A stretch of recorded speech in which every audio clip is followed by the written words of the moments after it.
사시겠습니다. 하나님의 귀한 은혜가 임하기 소망합니다.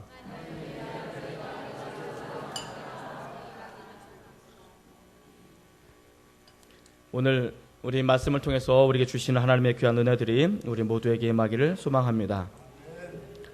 아직도 열대가 가시지 않는 것 같아요. 거제 땅이 이만큼 더우면 다른 도시들은 아마 죽었을 겁니다. 어젯밤에도 열대 뜨거운 바람이 불어와가지고 간혹 깨고 그랬는데, 그럼에도 불구하고 우리가 하나님 앞에 좀 더 가까이 나갈 수 있어서 감사를 드립니다.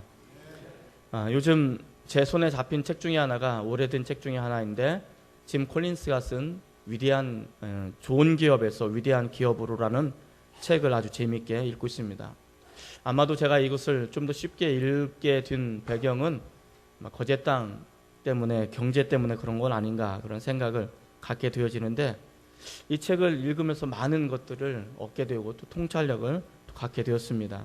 좋은 것에서 위대한 것으로 전환점을 갖게 되어지는 그 모습들을 우리에게 이야기해 주는데, 이 좋은 것에서 위대한 것으로 발돋움하기 위해서 어떤 결정들과 삶을 살아야 되는가에 대해서 진지하게 또 뒤돌아보고 고민하게 되었습니다. 그 중에 하나가 냉혹한 사실을 직시하라, 그러나 믿음을 잃지 말라라는 챕터입니다. 냉혹한 사실을 직시하라, 그러나 우리가 좀 더 나아질 수 있고 좋은 방향으로 갈 수 있다는 믿음을 잃지 말라라고 이야기해 주고 있습니다. 많은 사람들은 냉혹한 사실들이 우리에게 당면하고 다가오게 되어지면 그것을 외면하거나 그것을 부인하거나, 때로는 그것을 도의시한 채 뜬구름 잡는 것처럼 환상을 바라보고 그것만 이야기하는 그런 경우가 대부분인 경우가 있습니다. 이렇게 말할 때는 거의 대부분 사람들이 실패를 거듭할 수밖에 없다라고 이야기합니다. 그러나 냉혹한 사실을 직시하고 그것을 받아들이고 그 속에서 내가 할 수 있는 것이, 내가 잘할 수 있는 것이 무엇인가를 알고 깨닫고 그것을 행하는 사람들에게는 기회가 주어지고 그것을 이겨나갈 수 있다라고 이야기해 주고 있습니다.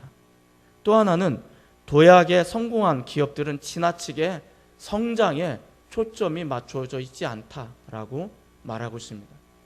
저희가 지금 하고 있는 1년의 훈련과 제자훈련, 그리고 또 기도, 모든 것들은 어떻게 보면 우리가 급속도로 성장하기 위해서, 성숙하기 위해서 하는 것은 결코 아닙니다. 이 양육과 훈련들을 통해서 내가 어떻게 그리스도의 제자로, 하나님의 사람으로 내가 어떻게 살아갈 것인가에 대한 진지한 자기 반성과 고민이 담겨져 있는 양육과 훈련이 됩니다. 그러나 그것이 우리에게 가장 중요한 가치임을 깨닫고 살아가게 되어질 때 우리 인생은 성장할 수 있음을 이야기해 주고 있습니다. 저는 이 부분에서 우리가 무엇을 해야 하는지를 점검하는 계기가 되었습니다. 우리는 지금 우리에게 당면하고 있는 여러 가지 일들을 고민하고 또 그것을 위해서 기도하고 있습니다. 우리가 당면하고 있는 냉혹한 사실들을 정확하게 읽어낼 필요가 있다라고 저는 생각합니다. 막연하게 2년 혹은 3년 뒤에 우리가 좋아질 것이라는 막연한 기대감을 가지고 우리가 살아서는 안 된다는 것입니다. 이런 냉혹한 사실들 앞에 우리가 잘할 수 있는 것이 무엇인가, 이 냉혹한 사실들을 직시하고 이것을 받아들이면서 우리가 선택해야 될 중요한 가치가 어떤 것인가, 내가 그리스도인으로서, 내가 하나님을 믿는 하나님의 백성으로서 내가 선택하고 내가 추구해야 될, 우리가 잘할 수 있는 가치와 중요한 믿음의 요소는 무엇인가, 이것을 진지하게 고민해 봐야 되지 않나 생각을 갖게 되어집니다. 이것을 통해서 저는 두 가지를 우리가 잘할 수 있다고 생각합니다. 하나는 기도이고 또 하나는 훈련이라고 저는 생각합니다. 이 기도와 훈련이 우리 그리스도인들이 특출나게 다른 사람들보다 잘할 수 있는 그런 가치고 가장 소중한 자원이라고 저는 생각합니다. 세상 사람들을 향해서 지금 우리 시대가 어려우니까 함께 기도합시다라고 해도 되어지지 않습니다. 그렇다고 해서 오너들에게 우리 함께 기도합시다라고 해서 되어지지도 않습니다. 그래서 여러분의 일터의 직장 직원들, 함께 더불어 일하는 사람들, 우리 지금 힘들고 어려우니까 우리 함께 무릎 꿇고 기도합시다라고 해서 어느 누구 그거에 동조해 주지는 않습니다. 정말 우리 그리스도인만이 할 수 있는 것, 우리 예수 믿는 사람들만이 할 수 있는 중요한 가치가 뭐냐? 그것은 기도라고 생각합니다.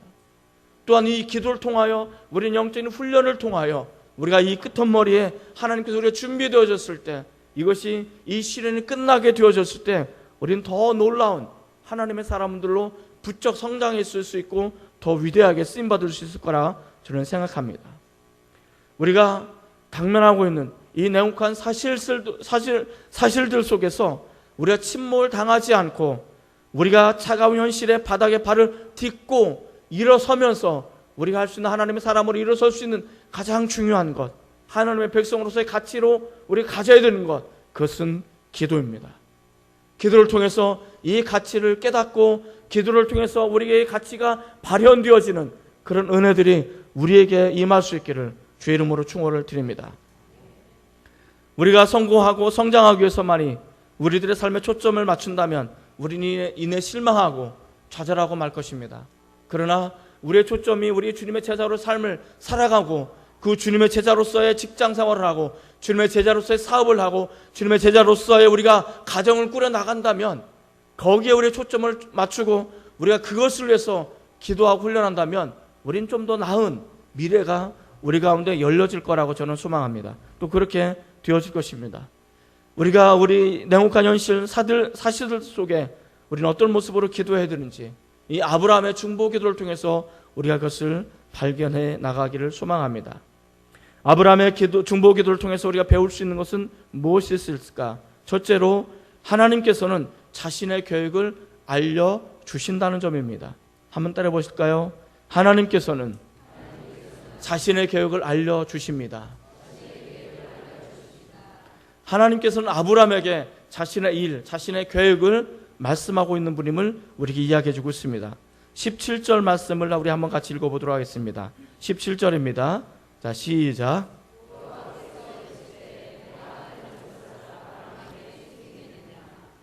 내가 하려는 것을 아브라함에게 숨기겠느냐? 하나님의 일을, 하나님의 계획을 아브라함에게 숨길 수 없다는 거예요.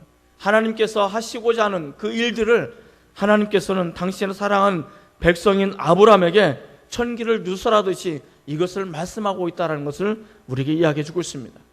그러면 하나님께서 하시고자 하는 일이 무엇입니까?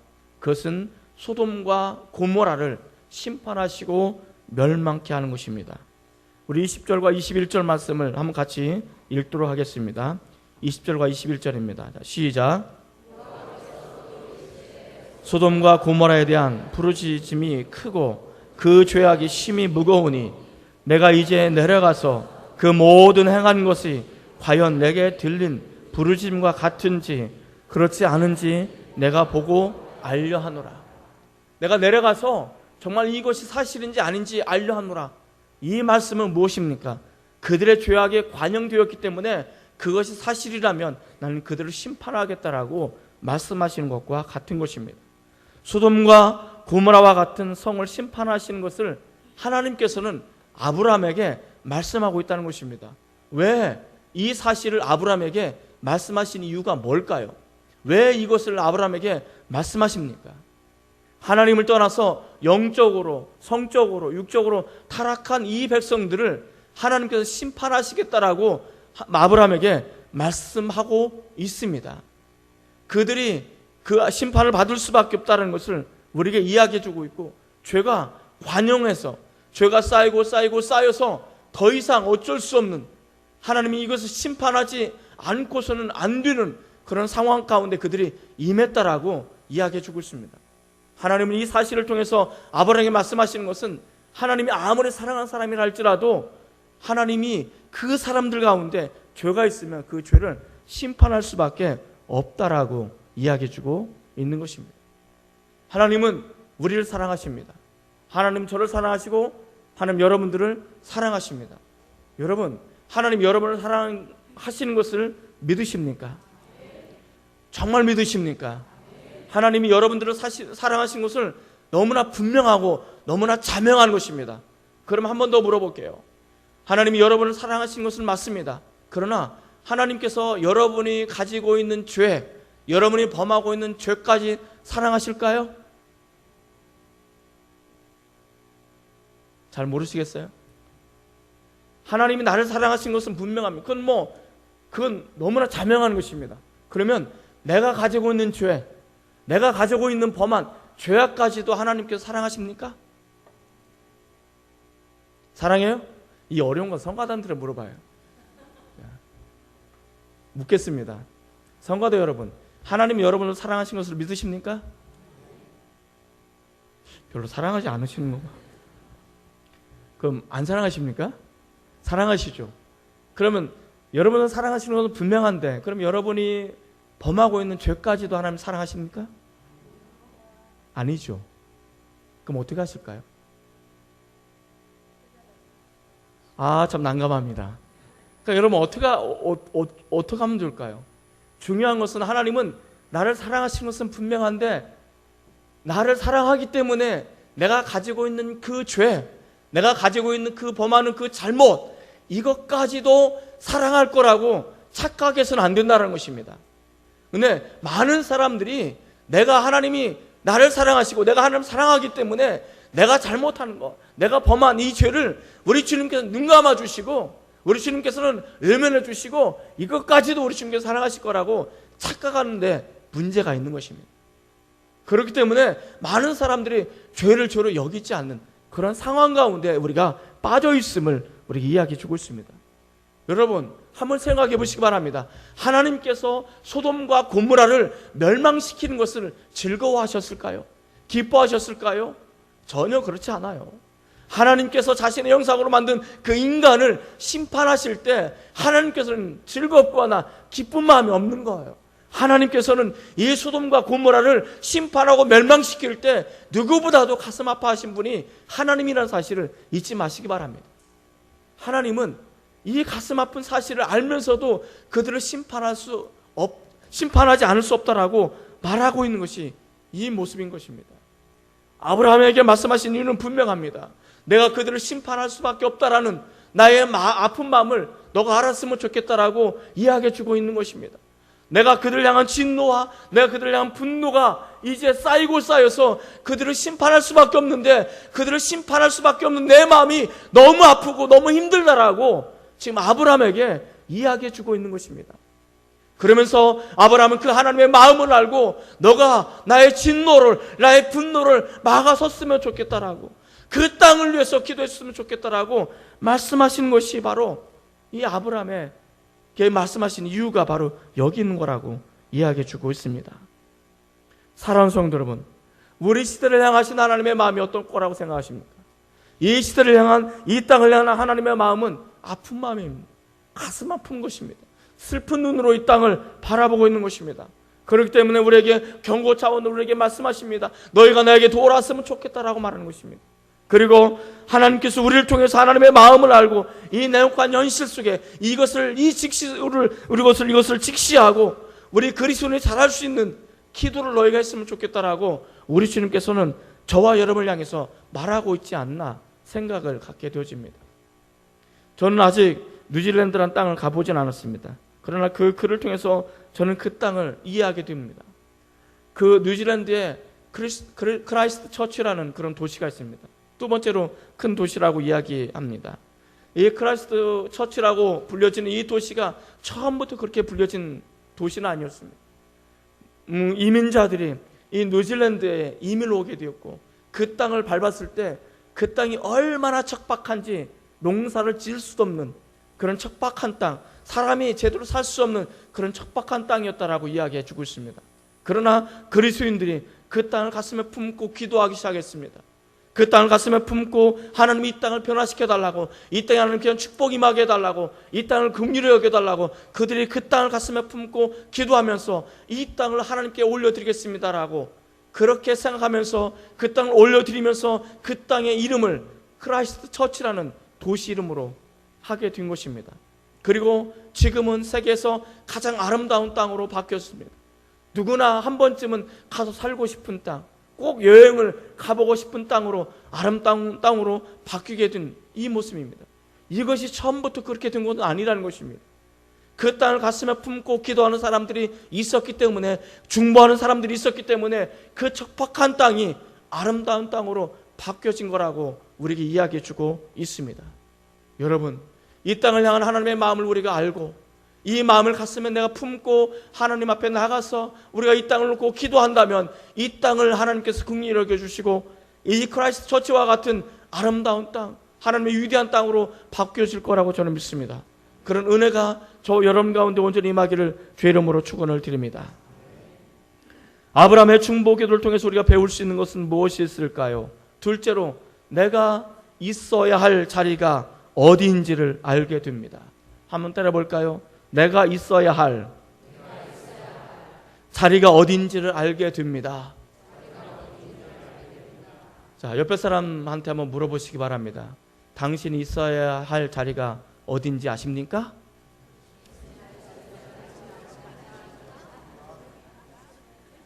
자, 여러분들이 있어야 될 자리가 어딘지 아십니까? Here and now. 지금 여기. 지금 여기가 여러분들이 있어야 될 자리라고 저는 믿습니다. 자, 오늘 말씀해 보면 이렇게 말하고 있습니다. 18장 23절 말씀으로 한번 같이 읽어보겠습니다. 자, 18장 23절입니다. 자, 시작.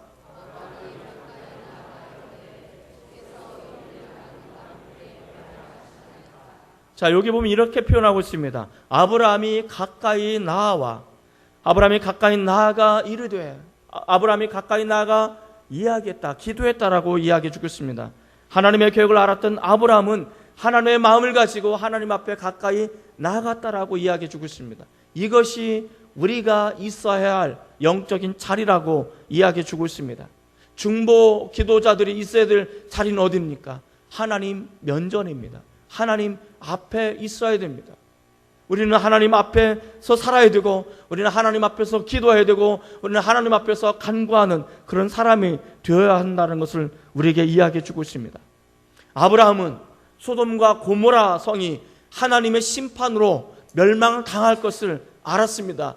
이 냉혹한 사실을 아브라함이 알았습니다. 그리고 이 냉혹한 사실을 직시하면서 아브라함이 잘할 수 있는 그것, 바로 하나님 앞에 나아가서 기도하는 그것을 하게 되었습니다. 그렇다면 자신들이 멸망할 이 소돔과 고모라 사람들은 이 냉혹한 사실들 앞에 어떠한 삶을 선택하게 되어질까? 이것을 우리가 한번 살펴보기를 원합니다.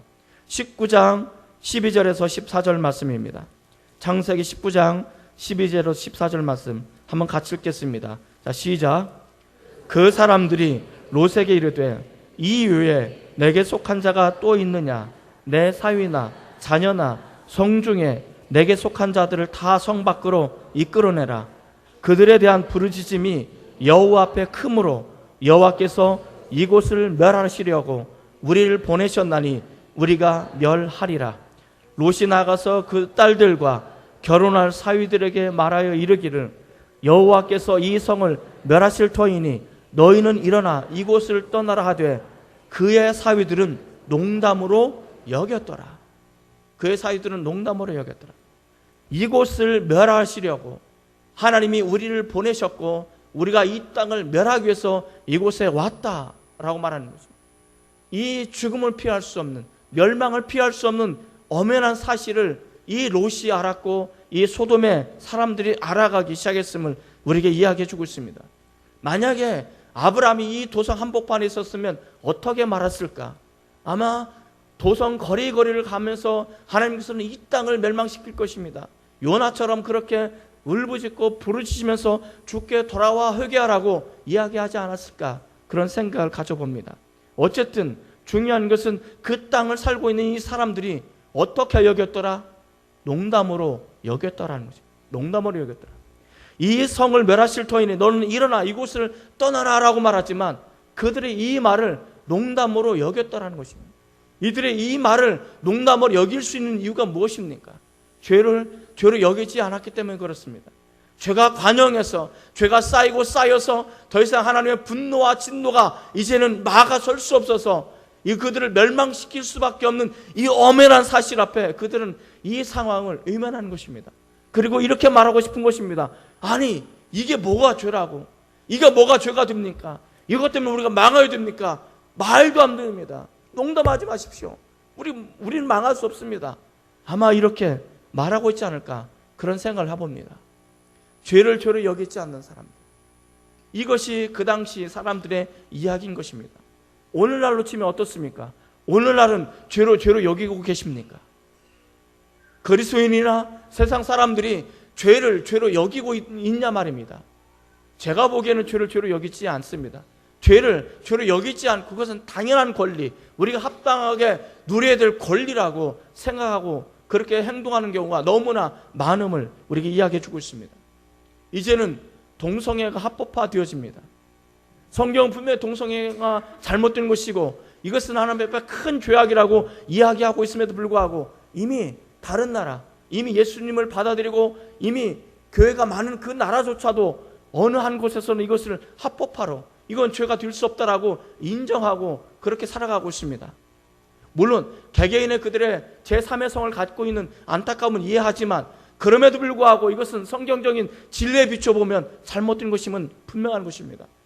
이 잘못된 것이 죄로 여기지 않는 이것이 도리어 축제로 벌려지고 이것이 도리어 자랑거리가 되어지고 이것은 당연히 인간이 찾아야 될 권리라고 이야기하고 있는 이것, 그곳에서는 하나님이 들어갈 여지가 없는 것입니다. 하나님이 찾을 수 있는 여지가 없는 것입니다. 가장 무서운 죄가 뭔지 아십니까? 하나님을 찾지 않는 것입니다. 하나님께 부르짖지 않는 것입니다. 하나님을 믿지 않는 것입니다. 이것이 가장 큰 죄악인 것입니다.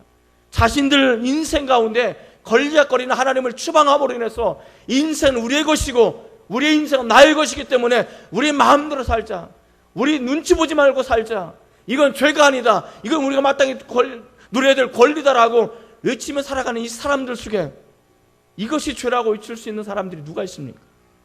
여러분, 죄가 아닌 이런 상황 속에 그것이 당연한 것처럼 하나님 이것 때문에 우리 심판하십니다라고 설교하고 말해보면 어떻습니까? 그걸 아멘으로 받아들이고 그럴 수 있겠구나, 하나님이 심판하시겠구나, 이것 때문에 하나님 진도를 내리시겠구나라고 생각하는 사람들이 도대체 몇이나 되냐 말이죠. 그만큼 우리는 죄로 여겨지지 않을 만큼 그런 상황 속에 우리가 살아가고 있단 말입니다.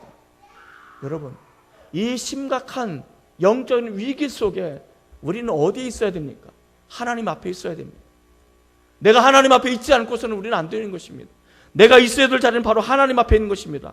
롯은 어떻습니까? 19장 15절에 보면 그렇게 말합니다. 천사가 롯을 재촉했다라고 말합니다. 그리고 19장 16절에 보면 그러나 롯이 지체하며, 천사가 재촉하는 거, 얼른 나가자. 이 하나님께서 이 도성을 멸망하실 것이다. 너가 여기 남아있으면 너도 멸망할 것이다. 그러니 나가자라는 것입니다. 그럼에도 불구하고 롯이 지체했습니다. 롯이 지체한 이유는 무엇입니까? 미련이 남아서입니다. 너무 아쉬워서입니다. 아니, 내가 이 살기 좋은 세상에 내가 왜 떠나야 됩니까? 얼마나 살기 좋은 도시입니까? 얼마나 살기 좋은 상황입니까? 이것을 멸망시키다니요, 말도 안 됩니다. 어떻게 떠납니까? 이것을 두고 어떻게 내가 척박한 광야로 다시 나갈 수 있습니까? 이렇게 말하고 있는, 나중에는 너무나 뜬구적거리니까 천사가 어떻게 합니까? 천사가 롯의 손을 붙잡고 강제로 끌고 나갑니다. 그만큼 지금 롯이 뭐가 뭔지를 분별할 수 없는 것입니다. 현실을 직시하지 않고 여전히 뜬구름만 바라보고 외면한 그런 상황 속에 놓여져 있는 것입니다. 나중에 롯의 아내가 어떻게 됩니까? 너무나 미련이 남아서 뒤를 돌아봅니다. 그리고 소금 기둥이 되었다라고 성경은 이야기해 주고 있습니다. 여러분, 우리가 하나님 앞에 서지 못하도록 우리가 여전히 세상의 미련을 갖고 세상에 미련을 둘 수 있도록 우리를 발목을 붙잡고 있는 것이 무엇입니까? 아직까지도 롯처럼 지체하고 머뭇거리고 그리고 재촉해도 꿈쩍하지 않는, 우리가 기도해도 기도하지 않는, 그렇게 할 수밖에 없는 그 이유가 무엇입니까? 여러분, 롯과 같이 살아서는 안 되는 것입니다. 롯의 종말이 어떻습니까? 비참한 역사를 만들어내는 시발점이 된 것이 아닙니까?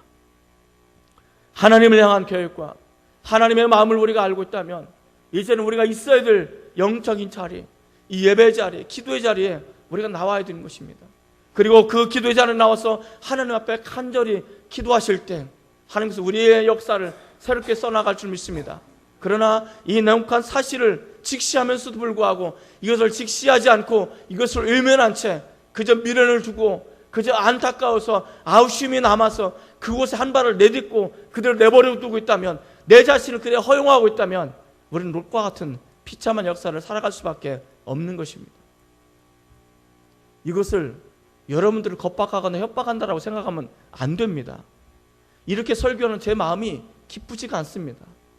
하나님께서 이 말씀을 우리에게 주실 때 기쁜 마음으로 주시지 않습니다. 이것이 오늘 우리가 당면한 영적인 현실이고 자화상이기 때문에 어쩔 수가 없는 것입니다. 만약에 이 현실 속에서, 영적인 이 자화상 속에서 우리가 하나님을 찾지 않고 하나님 앞에 기도하지 않는다면 우린 세상 사람들과 다를 바가 무엇이 있습니까? 일주일에 겨우 한 번 나와서 예배를 드리는 것으로 우리의 할 일을 다 했다라고 생각하면 안 됩니다. 내가 일주일에 한 번 예배를 드림으로 인해서 내가 하나님의 모든 사랑을 받고 내가 가지고 있는 모든 것이 하나님께서 사해 주실 거라고 생각해서는 안 됩니다. 여러분, 오늘 이 말씀을 통해서 우리가 있어야 될 이 영적인 자리에 나와서 하나님께서 기도하기를 원하시고 있음을, 그 안타까워하고 계시는 하나님의 마음을 여러분은 아셔야 됩니다. 이것을 아시고 하나님 앞에 좀 더 가까이 나아갈 수 있는 저와 여러분이 되시기를 간절히 주의 이름으로 축원을 드립니다. 아브라함의 중보기도를 통해서 우리가 배울 수 있는 마지막은 무엇입니까? 셋째로, 포기하지 말고 기도해야 합니다. 한번 따라해 보시겠습니다. 포기하지 말고 기도해야 합니다. 우리는 포기하지 말고 기도할 것을 우리에게 이야기해 주고 있습니다. 하나님의 계획을 알았던 아브라함은 하나님께 가까이 나가서 기도하기 시작하는데 한두 번 구하고 한두 번 기도하고 만 것이 아니고 그가 원하는 데까지, 그가 이룰 때까지 그것을 기도하고 있음을 우리에게 이야기해 주고 있습니다. 아브라함이 처음 기도할 때는 하나님의 정의에 깃대서 이렇게 기도하고 있습니다. 25절 말씀을 한번 같이 읽어보겠습니다. 25절입니다. 자, 시작. 주께서 이같이 하사 의인을 악인과 함께 죽이심은 부당하오니 의인과 악인을 함께 하심도 부당하오니 세상을 심판하신 이가 정의를 행하실 것이 아니니까. 주께서 의인을 악인과 함께 멸하신 것은 공평하지 않습니다. 그 땅이 주가 관영해서 멸망당하는 것은 내가 뭐라고 하지 않겠습니다. 그러나 만약에 그 땅에 하나님의 의인이 살고 있다면 그 의인과 함께 그 도성을 멸하는 것은 옳지 않지 않습니까? 그 도성이 멸망할 때 의인도 멸망당하는 것은 불합리하지 않습니까? 라고 하나님의 공의에 빗대면서 기도하기 시작하는 것입니다. 이때부터 하나님과 아브라함 사이에 밀당이 시작이 되어집니다. 처음에 아브라함이 이렇게 기도합니다. 하나님, 만약 그 도성에 의인 50명이 있다면, 몇 명이요? 의인 50명이 있다면 그 도성을 용서해 주시겠습니까? 라고 말합니다. 하나님께서 뭐라고 말씀하시죠? 잘 알죠? 그 도성 의인 50명이 있다면 내가 그 도성을 용서해 주겠다라고 말합니다. 그러면 한번 물어봅시다. 의인 50명이 그 도성에 있으면 하나님께서 왜 용서해 주시겠다고 말씀하실까요? 의인 50명이 멸망당하는 것이 아까워서 그렇게 말씀하실까요? 전혀 그렇지 않습니다. 의인 50명이 있으면 이 의인 50명이 하나님의 계획을 알고 하나님의 마음을 알고 이 아이 하나님의 경고의 나팔을 들었으면 그들이 하나님 앞에 돌아와, 주께 돌아와 그 땅을 가슴에 품고 하나님 앞에 살려달라고 애걸복걸 간곡하게 기도하기 때문에 그런 것입니다. 이 기도하는 사람들이 있기 때문에 이 기도하는 사람들과 함께 그 도성을 멸망시킬 수 없고 그들의 눈물과 그들의 간절한 기도를 통하여 그 땅을 회복시키고 그 땅을 변화시키겠다라고 하나님께서 말씀하시는 이유가 바로 여기 있는 것입니다. 그래서 의인 50명이 있으면 그 땅을 용서해 주시겠다고 말씀하시는 것이 단순히 용서하는 것이 아니고 그 의인 50명이 주께 돌아와 하나님 앞에 나와서 기도할 때 그 도성이 가능성이 있다는 것입니다. 아무리 탁해도 아무리 멸망받을 도시라도 의인 50명이 하나님 앞에 나와서 기도한다면 그 도성을 하나님께서는 불쌍히 여기실 거라고 말씀하고 있다는 것입니다. 여러분, 이것이 의인 50명의 이유예요. 의인 50명의 가치가 바로 거기에 있는 것입니다. 의인 50명이 그렇게 기도하면 하나님께 그들의 기도를 통하여 성령 역사가 나타날 수 있다라고 말하고 있는 것입니다. 그러면서 이 아브라함이 기도하기 시작합니다. 아무리 생각해봐도 그 도성에 의인 50명이 안 사는 것 같아요. 아무리 생각해봐도 아브라함 이리저리 생각해봐도 그 도성에 의인 50명이 살지 않을 것 같아요. 그래서 아브라함이 이렇게 말합니다. 내 주여, 노하지 마시고 내가 하나님 앞에 말하겠습니다. 만약에 의인 45명이 그 도성에 있으면 어떻게 하시겠습니까? 하나님께서 뭐라고 말합니까? 의인 45명을 인해서 내가 용서해 주겠다. 또 아브라함이 말합니다. 티끌과 먼지와 같은 내가 또 기도하겠습니다. 하나님 용서해 주시고 들어주십시오. 만약에 의인 40명이 있으면 어떡하시겠습니까? 40명을 통해 내가 용서해 주겠다. 또 이르되 성경 계속 그렇게 반복하고 있습니다. 그리고 마지막에 몇 명까지요? 저는 알려주고 묻습니다. 몇 명까지요? 10명. 이 10명만 있으면 그럼 어떻게 하시겠습니까? 이게 마지막 단계예요. 더 이상 내려갈 수가 없는 거예요. 의인 10명이 왜 10명이냐면 최소 공동체 단위를 이룰 수 있는 단위가 10명이기 때문에 그런 거예요. 이 10명 이하면 최소 공동체를 이룰 수가 없는 거예요. 그래서 최소 공동체의 단위를 이룰 수 있는 그 단위 10명까지 아브라함이 이야기하는 거예요. 하나님, 만약에 의인 10명이 있으시면 어떻게 하시겠습니까? 하나님께서 뭐라고 말씀하십니까? 그 의인 10명이 있으면 내가 그 도성을 용서하겠다 라고 말합니다. 여러분, 안타깝지만 그 도성 의인 10명이 없어서 그 도성은 멸망했다라고 성경은 이야기해주고 있습니다. 의인은 누굽니까? 하나님 앞에 나와서 하나님 온전히 경배하는 사람들을 말합니다. 오늘날 로침의 의인은 어떤 사람들입니까? 의인 예수 그리스도를 통해서 내가 거듭나고 하나님과 올바른 관계로 회복되어진 그 사람들을 말하는 것입니다. 이 의인들이 내가 거룩한 의인이 되어서 하나님 앞에 나와서 하나님 내가 이 땅을 가슴에 품고 하나님 내가 이 공동체를 가슴에 품고 하나님 내가 우리 자녀와 우리 가정을 가슴에 품고 내가 하나님 앞에 나와서 기도하겠습니다라고 그렇게 기도하는 사람이 의인이라고 말하고 있는 것입니다. 이 의인이 있는 사람들은 하나님께서 그 의인의 눈물과 간구를 통해서 내가 용서해 주겠다, 내가 그 땅을 변화시켜 주겠다라고 말씀하시는 것을 우리에게 이야기해 주고 있습니다. 여기에서 우리는 두 가지 사실을 알 수 있습니다. 하나는 아브라함이 포기하지 않고 끝까지 하나님 앞에서 기도하고 또 기도했다는 사실을 우리에게 이야기해 주고 있습니다. 여러분, 우리 한두 번 열심히 기도한다고 해서 되는 게 아닙니다. 우리는 모여서 또 기도하고 또 모여서 기도하고 처음에는 2명, 그 다음에 3명, 그러다 점점 한 사람씩 불어나서 언젠가는 전 교인들이 우리 장평의 정성도들이 한 자리에 모여서 마치 미스바에 모여서 기도했던 것처럼 하나님 앞에 그렇게 기도하는 그 날이 저는 올 거라 믿습니다. 그렇게 기도하는 것입니다. 또 여기서 한 가지 우리가 이야기해 주는 것은 뭡니까? 의인의 간구는 역사가 크다는 것입니다. 여러분, 이 가정과 이 공동체와 이 지역을 이 땅을 가슴에 품고 하나님의 분노를 막아서서 하나님의 진노를 막아서서 이 땅이 다시 한번 그리스도의 보혈이 흐르도록 하나님 내가 이 땅을 위해서 가슴을 치며 내가 다시 울게 하고 기도하겠습니다. 이 땅을 불쌍히 여겨 주시옵소서. 이 공동체를 불쌍히 여겨 주시고 하나님 우리의 자녀와 우리의 가정을 불쌍히 여겨 주시옵소서. 이렇게 하나님에 나서 기도하는 그 의인의 기도를 하나님께서는 들어주신다는 것입니다. 여러분, 내가 있어야 될 그 자리에 이 냉혹한 사실을 직시하고 우리가 잘할 수 있는 이 기도를 가지고 하나님의 마음을 품고 하나님 앞에 나가서 간곡하게 눈물로 기도하는 이 의인의 기도가 되시기 바랍니다. 한두 번 기도하지 마시고 하나님의 보좌가 움직여서 이 땅 이곳에 하나님의 보혈이 흐르고 이 땅에 성령이 흐르고 이 땅을 변화시켜 나갈 때까지 우리가 이 기도를 쉬지 않고 포기하지 않고 기도하시는 저와 여러분 되시기를 바랍니다. 그렇게 되어질 때 나로 인해서 나의 눈물로 인해서 나의 간절한 기도로 인해서 우리 가정이 변화될 것을 믿습니다. 우리 직장이 우리 사회의 복을 받고 이 공동체가 이 땅이 하나님의 거룩한 땅으로 변화되어서 하나님의 영광을 올려드릴 수 있는 거룩한 역사가 나타날 줄 믿습니다. 그런 은혜가 우리 모두에게 임하기를 주님의 이름으로 축원을 드립니다. 기도하십시다. 이 시간 우리 한번 다 같이 기도하십시다. 하나님 아버지여, 우리를 불쌍히 여겨 주시옵소서. 하나님 아버지여,